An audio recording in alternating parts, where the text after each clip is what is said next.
This is the place we all get together, 'cause we know we belong. It's all about loving and caring, healing and sharing, helping each other grow and be strong. We're here to celebrate spirit. I know you're gonna feel and hear it wherever you are. This is your place. This is my place. No matter near or far, this is our place. Come on in. Our place, we're so glad you're here. Our place, everybody's welcome. We see God on every face. This is our place. Come on in. Our place, telling you love lives here. Our place, everybody's welcome. We see God on every face. Aren't you glad you found your way home to a family of friends where you always know you're not alone? This is our place. Come on in. Our place, come back again. Our place, love lives here. We got love on every place. We see God in every face. We're all glad to be together. This is your place. This is our place. Welcome to our place.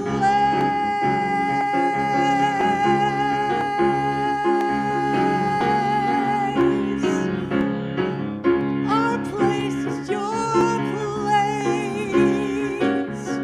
This is our place.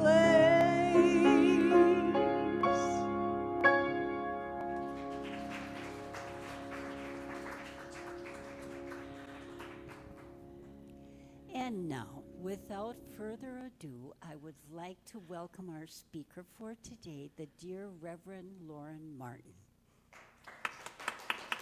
I got this. Thank you. But I will take the clicker.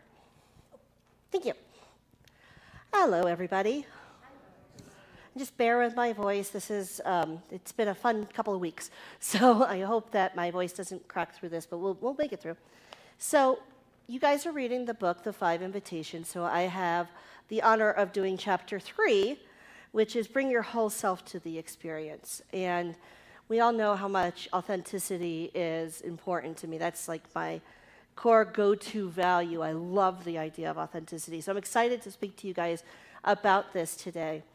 And when I was thinking about speaking with you guys about this today, you know, I realized that sometimes it's a little hard in this teaching because we have conflicting ideas. And one of the conflicting ideas is that we're all one, but we're all individuals. And how do we balance this? How do we make this work in our minds that we are all equal, we're all equivalent, we're all the same, yet we all have the right to be exactly who we are? And you know that our tagline for CSL is a place that works for everyone. Well, that means that everybody gets to be exactly who they are, which is a really amazing blessing to have, the ability to be who you are, even if it's scary, even if we don't agree with them, even if we don't like that person. They still have the ability to be who they are. So how are we individuals and simultaneously one and simultaneously the same? Well, it's because we all have that God part of us that connects us, that unites us, that makes us all part of that oneness, all part of that sameness.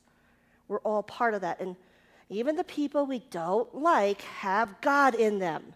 Even the people who do things that are atrocious are God.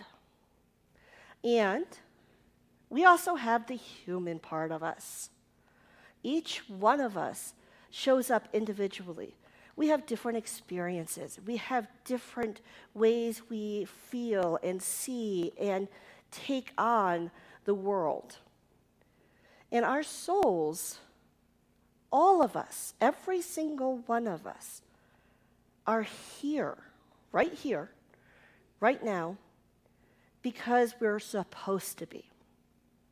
God wants us here, exactly how we are. I don't care how messed up you are exactly what God wants you to be. You are on your journey. This is exactly what your soul wants you to be doing. Your soul's purpose is to come here and learn and grow and expand and become more.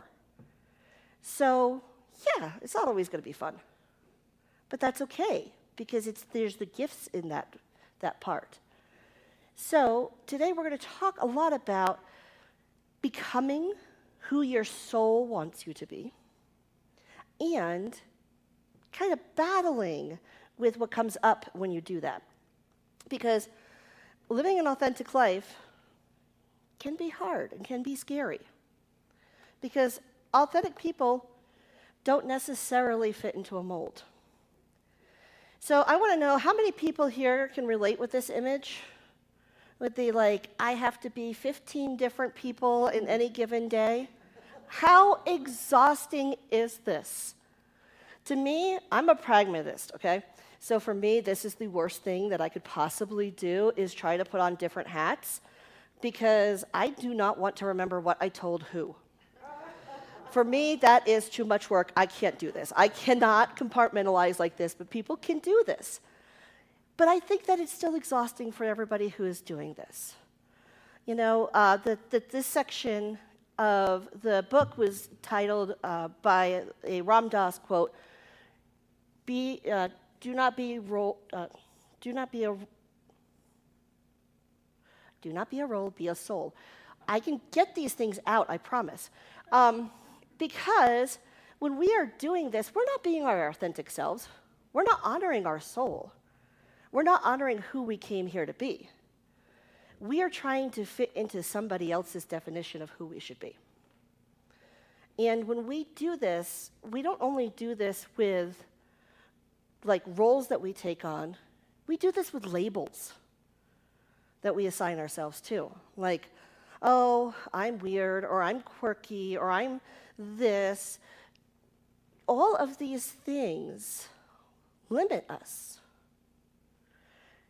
But I would like to encourage us to be undeniably ourselves. Now, I actually have this t-shirt. This is my favorite t-shirt. It is from T-Turtle. It's my favorite t-shirt shop. It's very sarcastic and fun, so go there if you want to have some fun. But be undeniably you, because who does not want to be a dragon in a tutu? That I would, if every day of my life, if I could be a dragon in a tutu, I would be a dragon in a tutu. And that is when we're in our alignment with our soul, when our mind and our heart and our soul all gets in alignment, we're undeniably ourselves. So you know what this does? This gives us all that energy back from trying to fit into the roles. And I'm going to paraphrase Aristotle, because, why not? And I'm going to say that the soul is more than the sum of its parts. So we all know that Aristotle said the whole is greater than the sum of its parts. Well, I believe the soul is greater than the sum of the parts. We are more than just who we show up to in different roles. We're more than a teacher or an employee or a mother or a daughter or a spouse. We are everything all at once. And here's the thing. If we show up authentically as ourselves in all of those roles, we don't have to pretend that we're that. We don't have to fit in. I hate boxes. I mean, anybody who's heard me speak before knows I hate that box. I don't want to be in part of that box. I don't want to be the same, like, time zone, planetary rotation with that box. I want to be able to be who I am wherever I go. And that's what we are meant to be. So, we were all created how we are, right? And we all have a purpose. Now, a lot of people, when we start talking about purpose, they're like, okay, I got to go save the world. That's purpose. It's got to be big. It doesn't. Your purpose doesn't have to be any more than helping the 5 people in your closest area. If you are here and you are a guide or an example or a friend or a caretaker for one person, and that person goes on and shares that, and then that person goes on and shares that, then you are creating a world that works for everybody. You are living your soul's purpose. We don't need to make everything so grand and so overwhelming. We just need to be still and go inwards and really feel who we are supposed to be. And I'm going to venture a guess here that it is easier to love ourselves when we are truly who we are meant to be. Because then we don't have that conflict inside of, oh, I have to be this way, I have to be this way. What if I'm not good enough here? What if I'm not special enough over here? What if I don't show up in the right way over here? What if I'm not pretty enough or thin enough or good enough? None of that matters if we're in alignment with our true purpose and our true soul. Which brings me to the next section, which is the fun part. Okay, I personally hate this little entity. I'm trying not to swear so hard right now. The inner critic is my least favorite demon in my brain. And I deal with this voice so much, and I know you all do too.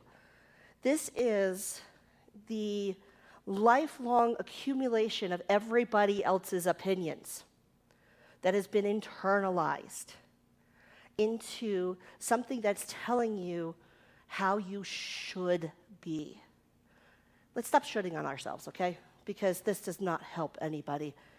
And our inner critic, as much as I would like to extract my inner critic and kick it and torture it and, set it up in like some kind of prison for, deep dark recesses of like a really gross cave that's buried really deep far into the ground, we can't do that.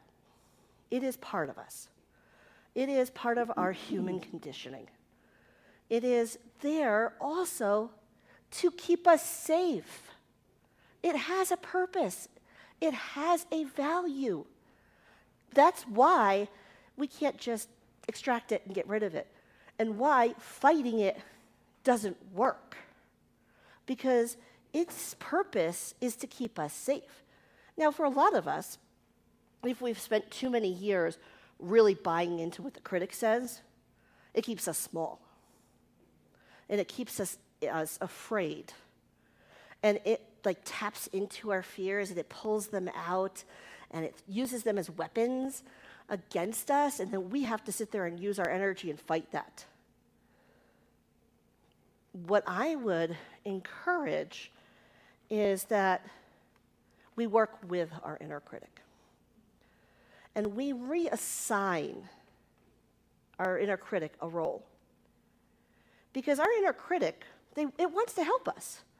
It's a helper. It's a caretaker. It wants to give us the life that we want. It just wants to do it in a way that we don't get hurt. So if we can lean into that energy of the critic, instead of the energy of the fight with the critic, we can also teach it new vocabulary. So I encourage you to have conversations with your critic. So I remember years ago now, I think I was just beginning practitioner training. And I was driving down the road in a bunch of rush hour traffic going to work, and my critic decided I needed a panic attack on the middle of I-25. And I'm like, yeah, your timing really stinks. This is rush hour traffic at 6 in the morning. I haven't even had coffee yet, and you want me to have a panic attack? You're very rude. I don't like this. So I'm sitting here thinking, okay, what do I do? How do I handle this? And so I decided to try something, and I'm like, what do you really want? Tell me, why are you doing this? What is this about? Because it had nothing to do with the traffic or going to work or any other stupid thing it was coming up with, like, oh, your outfit's going to not work today, or you're going to have these meetings and they're just going to go bad and you're not going to meet your quota and things are going to just implode. None of that was really what was going on. So I asked my critic, can you talk to me? Can we have a discussion? Can you tell me without insulting me what is going on? What am I afraid of? What is the problem here? And I didn't get a lot of answers to begin with. But as I kept up that pattern, my critic started to feel a lot safer with talking with me. And instead of feeling like it has to be in control, we can now have a conversation. And we could be equals, and we could be partners, we could work together and find the puzzle piece that's missing. Because a lot of times, it wants the same thing you do. You just have a bigger idea. Because guess what? If you're tapped into your soul, your ideas are big. And they grow, and they're expansive, and they're amazing. And that's when you're going to battle your critic the most. So that's the times to have conversations and have a understanding and a relationship and be like, hey, you know what? I don't like when you tell me that I'm fat. I don't like when you tell me I'm ugly. I don't like when you tell me these things. I want to know why you're telling me these things. Well, you could get hurt if you put yourself out on a dating app. Okay, yeah, I could get hurt, but I could find love. So how do we work together on this? How do we find a solution and move forward together? And then that's where you start having conversations and you start taming your inner critic. You start giving it a different role. And then your critic can work with your cheerleader. And your inner child can come in and be like, I want to play. And then you can have fun with your changes and your authenticity and becoming yourself. Instead of it being about, okay, well, this is scary. This is challenging. It becomes fun because everybody is on the same page. And it takes some work, and it takes some patience, and it takes being willing to feel like you're crazy because you're talking to the different parts of yourself. I am aware that a lot of people probably feel like I am having a conversation with myself. I am crazy. You're not. You're just having an executive meeting. It's okay. We all need to do that every once in a while. God's in on it. He's at the table with us. We're all good. It is what happens to help us move forward to becoming who we are. And the thing is, the more we live authentically, the less we regret. The less we feel like, oh, wait, I didn't do that. Because we all know no one's going to get to the end and regret the things they did as much as they regret the things they didn't do. Because we all regret them along the way. So we want to get the courage to do that. And we do that by working with the voices who seem to be working against us. Now, I'm going to tell you something that's not fun. Because I'm always honest about these things. Becoming your authentic self is a lot of work, and it's not fun. It's a lot of challenging, changing patterns. We always talk about change your thinking, change your life, right? So I wake up today and I decide I want to think differently. That means tomorrow everything's perfect, right? Yeah, no. there's this whole big time frame of stuff that happens. And part of what happens during that time is the death of who we were. This is not fun. This can feel like this. Like we are drowning in a raging river of emotions.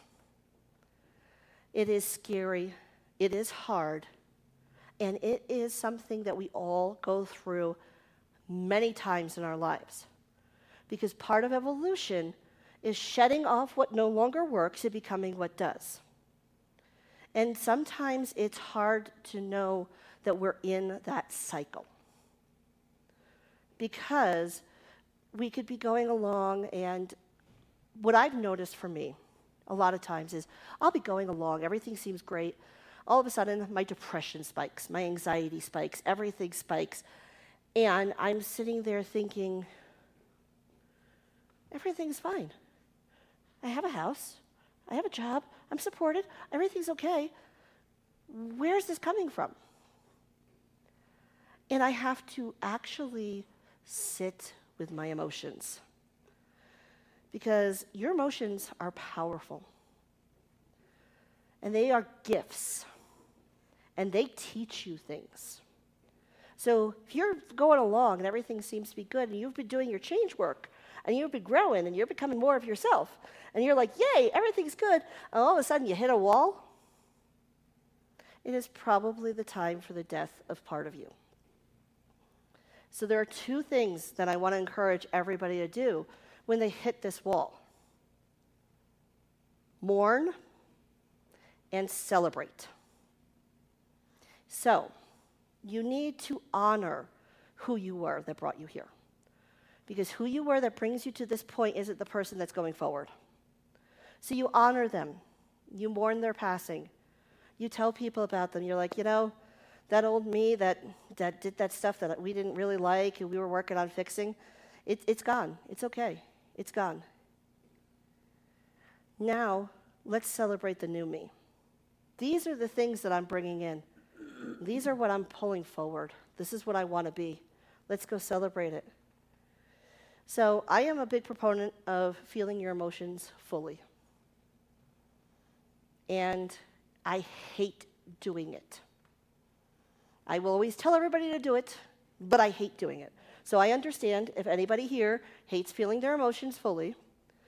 It's one of those things where I'm always afraid of letting go enough to cry as hard as I need to, because I'm an asthmatic and I live alone.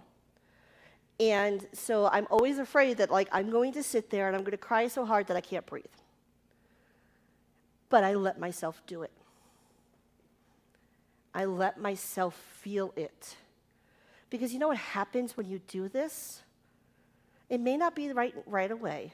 A lot of times what happens is you cry like crazy, or you scream, or you punch a punching bag, or you feel something really deeply. And then your body's like, oh, good, that's done. Now I can go sleep.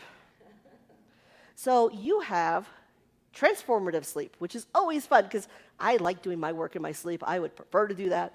So I don't actually have to do the war myself. The war can be going on in the background of my dreams, which, by the way, if you do get good at doing transformative sleep, your dreams will be fun. You're going to be able to have some stories for your friends, and they will think you're crazy, but you're going to get some information from them. And the next day you wake up and all of a sudden, you don't feel that depression. You don't feel that anxiety. You don't feel tempted to go kick that person who's irritating you in the Starbucks line. Because that's what happens when we don't feel our emotions and don't honor our emotions for the gift that they are. They come out sideways when we don't want them to. This is how we yell at our friends and family. This is how we, say the wrong thing on a business call that costs us our job. This is how we end up in a situation where our emotions come out in inappropriate ways in inappropriate times. And the only reason I'm saying inappropriate is because No one should ever take out anger on somebody else when it's something that they're processing. You know, your emotions are your friends. Every one of them is valid. Everyone. Okay, I don't care if you don't like the emotion you're having in the moment.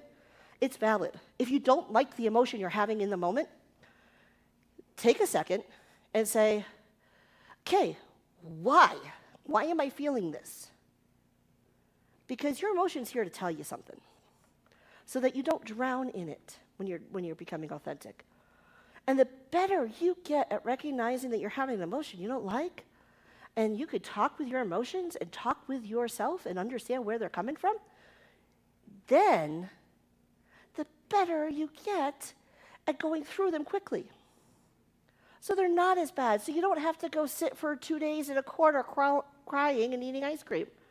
Now, I mean, everybody could use that kind of break every once in a while, but that's not something that we should be, aspiring to. We should be aspiring to being able to be like, all right, I'm having a crappy day. I feel these 5 things. I don't like them. I'm putting myself in timeout until they heal. And I'm going to go talk to myself. Because sometimes we need to do that.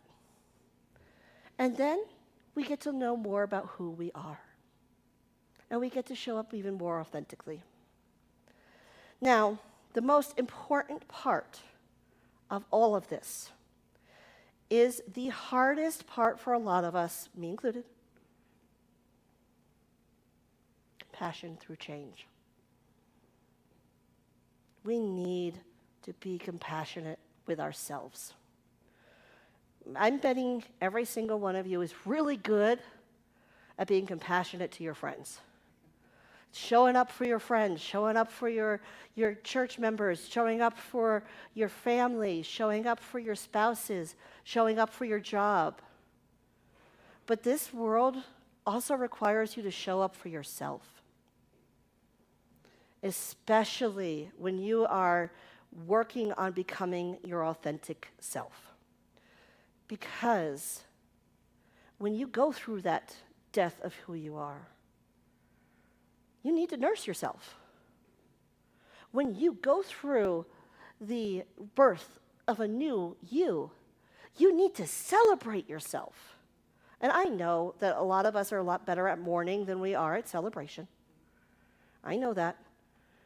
So here's the thing. Find out what works for you on both of these ends. Okay? Like, if you know that you're going through a hard time, you have a transition coming, you have a big change coming, celebrate the little wins along the way, and then have a big celebration at the end. Because if we forget to celebrate the little wins along the way, that inner critic can come back and rear its ugly head and make us wonder if we should be making this change, if this transition is really important. Because guess what? That's the other fun thing when you're becoming your authentic self, is you're going to have doubts. Because you're showing up in a way that may not jive with what everybody else expects of you. You know, when I was 5 or 6, I don't remember, when I was in kindergarten. When I was in kindergarten, they always ask that question, what do you want to be when you grow up? And I always said I wanted to be rich so I could be considered eccentric instead of weird, because even as a little kid, I knew I was weird. I knew I wasn't meant to fit into boxes. But I spent most of my life trying to fit into those boxes anyway. And I think a lot of us do that. And it's easy for us to forget the star seed within. Forget the God within. That part of us has never been hurt, has never been ill, has never been bruised or damaged. It's here to grow and expand and blossom and bloom. It's our physical stuff that gets all of that pain and that suffering and that challenge. So if we want to feel like ourselves and our whole selves, we need to integrate them. We need them to work together. because we are human beings we're spiritual beings having a human experience. I get this right every once in a while. We are spiritual beings having a human experience. That means that all our flaws, all of our doubts, all our insecurities are gifts, teaching our soul to grow and expand and to be more. So give the love to yourself that you would give to others when they're going through this. Feel everything you need to feel. Show up exactly how your soul wants you to show up, no matter if it fits in any of those roles or those hats, because guess what? When you show up as your soul, as your heart, and as your mind all aligned together, working together for one purpose, it doesn't matter the role, it doesn't matter the label, it doesn't matter the title, none of that matters. You are who you are meant to be. You are the individualized embodiment of the divine, and you are perfect exactly as you are. So let's go ahead and do a little bit of a prayer. We're just going to take in a deep breath here into this moment, into this space, into this knowing that God is ever present in everything, in everyone, in every being, in every speck of dust. It is all God. It is all divine. And we are all connected through that energy, through that divinity that pulses through each and every one of us. And even as it shows up individually as who we are, we know that's perfect because this is exactly who God intended us to be. On this planet right now, each and every single person is exactly where they need to be. They are who they are meant to be. They are exactly what is divine and what is expected. Oh, and the beautiful unfoldment and the beautiful abundance that we can just tap into when we understand the truth that we are all connected and we are all divine individuals who just love, respect, and honor each other. We are unstoppable. We are amazing. Knowing that this is the truth of who we are meant to be. We are meant to be divine. We are meant to have the icky human experience. We are meant to combine them in beautiful individual ways and become greater and bigger expressions of who we are meant to be. And they are such gifts. Each and every one of us is a gift, is a blessing, is a soul that is helping another soul find their way. And there's so much gratitude for the fact that we are each helping each other find our way. And we all get to be ourselves. And we all get to be unique. And we all get to be amazing. So I release these words because they are true, they are done, and they are perfect. And so it is.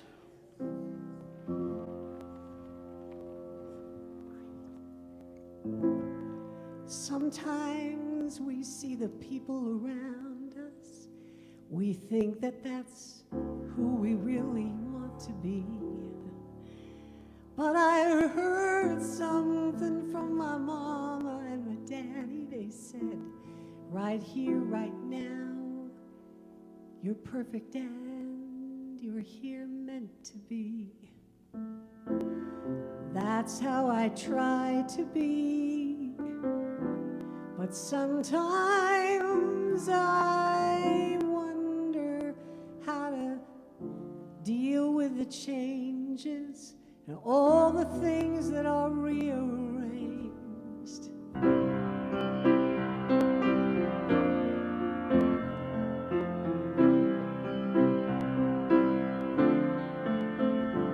Lean into it, let it go. Lean into it, whoa. Lean into it. Now I know I can relax, just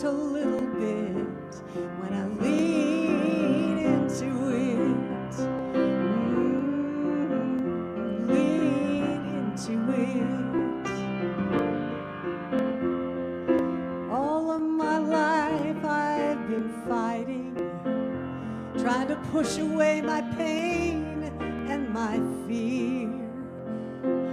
Gotta say, the cure was enlightening when it all came clear. Lean into it, let it go. Lean into it, whoa. Lean into it.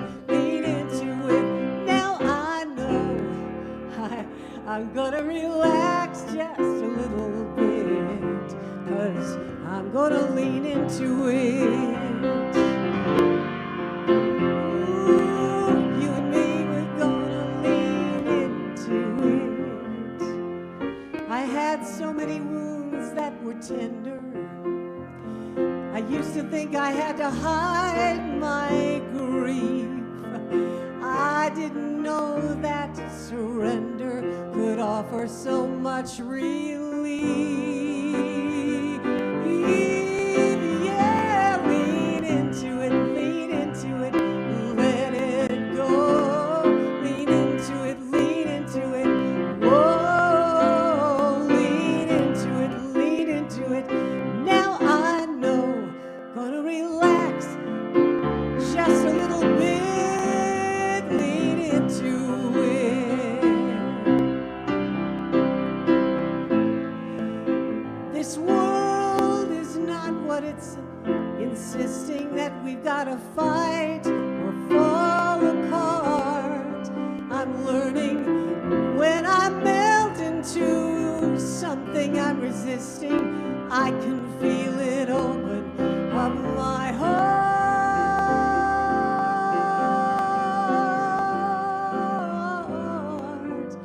Lean into it,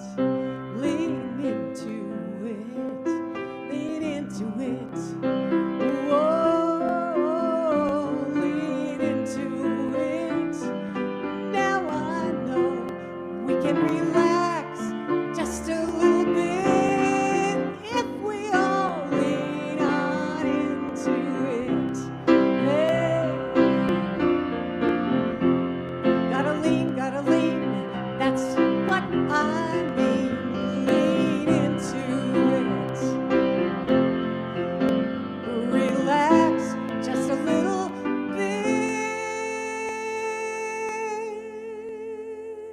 and